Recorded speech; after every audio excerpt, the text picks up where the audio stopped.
Good morning, students. Today I am going to discuss the book exercises of chapter number 13, that is the solar system of class 4th from Cordova Science. So let's start. Page number 91. Take the correct answers. First, the nearest star to the earth is the अर्थ का nearest star कौन सा है? A pole star, B sun, C Neptune. The answer is option number B, that is सन.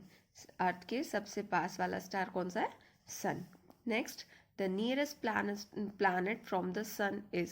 सन के पास जो सारे planets हैं solar system में, उनमें सन के सबसे पास कौन सा है? Option number A Saturn, B Mercury and C Earth. So the answer is option number B, that is Mercury. क्यों?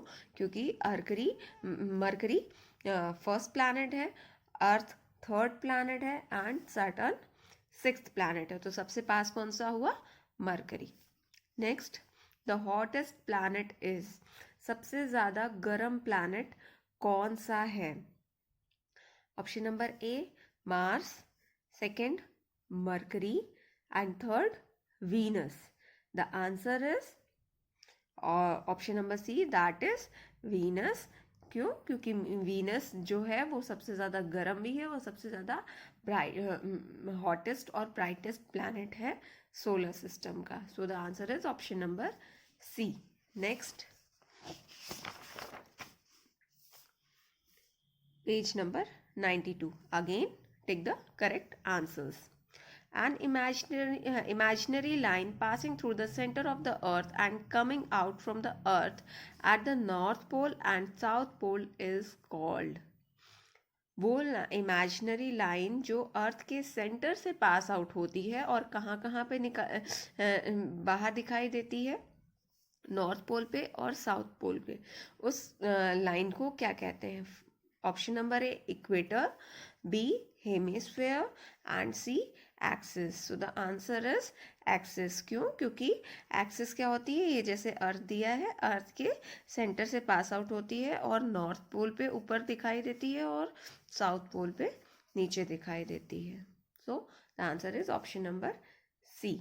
इक्वेटर क्या है? इक्वेटर हॉरिजॉन्टली अर्थ को 2 इक्वल पार्ट्स में डिवाइड करता है और वो इक्वल पार्ट्स में डिवाइड होने के बाद जो हाफ पार्ट होते हैं उनको क्या कहा जाता है? अर्थ का जो अर्थ के हाफ पार्ट होते हैं उसको क्या कहा जाता है? Hemisphere. So the answer of this question is option number C, that is axis. Next, second, rotation of the earth causes. Earth जो रोटेशन करती है अपने एक्सेस पे इस तरीके से जो मूवमेंट करती है, उसकी वजह से क्या होता है?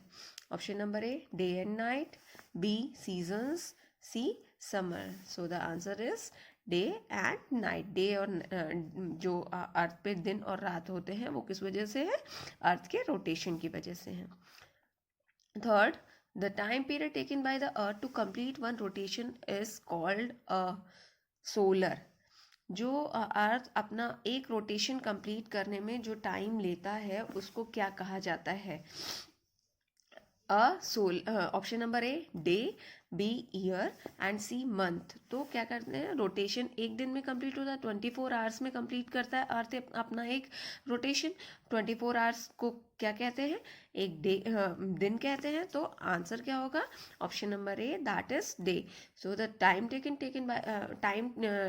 Taken by the Earth to complete one rotation is called a solar day. और अगर यहाँ पे क्वेश्चन में होता the time period taking by the Earth to complete one revolution is called a solar, तब आंसर हमारा क्या होता? Option number B, that is year. But in this case the answer is option number A, that is day. Next,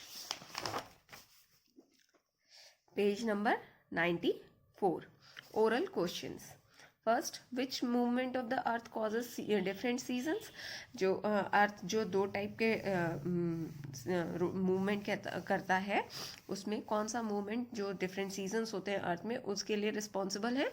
तो answer is revolution. Next science quiz. First name the 6th planet of the solar system. तो 6th planet कौन सा है हमारा? Saturn है. Next question, name the red planet of the solar system. Red planet किसे कहा जाता है? तो रेड प्लैनेट मार्स को कहा जाता है. तो so the answer is Mars. Next take the correct answers again. First, the earth is called the dash planet. Earth को किस प्लैनेट के नाम से जाना जाता है? A dwarf, B blue, C hot. The answer is B, that is blue. So the earth is called the blue planet. Next, an imaginary line that divides Earth into two equal halves is called the. वो imaginary line जो अर्थ को 2 equal half में divide करती है उसको क्या कहा जाता है? Answer is option number B, that is equator. Third, the coldest part of the solar system is the coldest planet of the solar system is option number A Jupiter, B Mars and C Neptune. So the answer is Neptune. Reason भी क्या है? सबसे दूर है, सन के सबसे दूर है तो वो सबसे ज्यादा ठंडा होता है. Answer is option number C. Next D, fill in the blanks with the help of given words. First, the dash is the natural satellite of the earth. तो ऑप्शन क्या है? सी सन और मून. तो सन क्या है? एक स्टार है. यहाँ पे नेचुरल सैटेलाइट पूछी गई है तो आंसर क्या होगा हमारा? Moon. Next, is a smallest planet. सबसे ज्यादा स्मॉलेस्ट प्लैनेट सोलर सिस्टम में कौन सा है? The answer is mercury. Next, dash is the planet with rings around it. किस प्लैनेट के चारों साइड रिंग्स होती हैं? आंसर इज सैटर्न, जो विच is the 6th planet of the solar system. Fourth, the earth rotates from dash on its axis. अर्थ अपने axis पे किस direction से किस डायरेक्शन की तरफ रोटेट करती है? तो the answer is west to east. West से ईस्ट की तरफ रोटेट करती है earth. Next, places getting slanted sun rays at certain time of the year have. वो प्लेस जिसमें ईयर में क्या होता है? अर्थ के कुछ पार्ट पे किसी पर्टिकुलर टाइम पे किसी पार्ट पे डायरेक्ट सनलाइट पड़ती है और किसी पे स्लांटिंग लाइट पड़ती है. तो जहाँ पे स्लांटिंग लाइट पड़ती है, सन की रेज स्लांटिंग रेज पड़ती है, तिरछी रेज पड़ती हैं, वहाँ पे कैसा सीजन होता है? विंटर या समर. तो आंसर क्या होगा हमारा? Winter. Next, identify the following planets and right their name in the spaces provided. नीचे जो फिगर दिए गए उनके प्लैनेट्स को पहचानना, उनके नाम लिखने हैं. ये कौन सा है? ये क्या है? एक ही प्लैनेट ऐसा है जिसके चारों साइड रिंग है. वो कौन सा प्लैनेट है? सैटर्न. नेक्स्ट, ये क्या है? सबसे बड़ा प्लैनेट. तो सबसे बड़ा प्लैनेट कौन सा है हमारा? जुपिटर. और ये क्या है? ब्लू कलर का दिख रहा है. तो ब्लू प्लैनेट कौन सा है हमारा? Earth. Next, very short answer questions. First, name the planet where life exist. वो प्लैनेट, उस प्लैनेट का नाम लिखना है जिसपे लाइफ पॉसिबल है, जिसपे लाइफ एग्जिस्ट करती है. आंसर इज अर्थ, जिसपे हम लोग रहते हैं. Second, which planet is called the evening and morning star. किस प्लैनेट को इवनिंग और मॉर्निंग स्टार के नाम से जाना जाता है? आंसर इज वीनस, जिसको हॉटेस्ट एंड ब्राइटेस्ट प्लैनेट के भी नाम से जाना जाता है. Third, which is the largest planet in our solar system. हमारे सोलर सिस्टम में सबसे बड़ा कौन सा प्लैनेट है? Answer is Jupiter. Fourth, which planet is closest to the सन. सन के सबसे पास वाला प्लैनेट कौन सा है? Answer is mercury.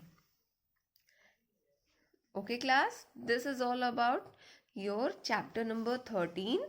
In next lecture, we will start the new chapter. Thank you students.